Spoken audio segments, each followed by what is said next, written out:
Ayan, good morning mga kapasyal. Andito pa tayo sa Madrid ngayon. Pupunta tayo ngayon sa Segovia, Avila.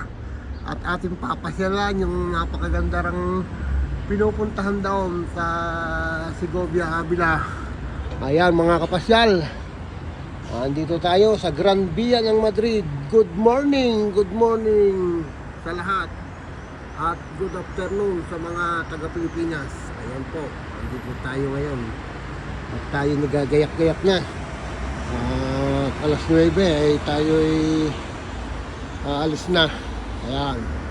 Umaga pa lang dito pero magandang sikat ng araw. Ayan po. Ito, napakaganda. Dito kayo kumuha ng hotel sa Kali ng Grand Via. Pag kayo nagpunta dito sa Madrid mga kapasyal, at napakaganda ng lugar dito at malalapit sa lahat. Okay, bye bye, shout out.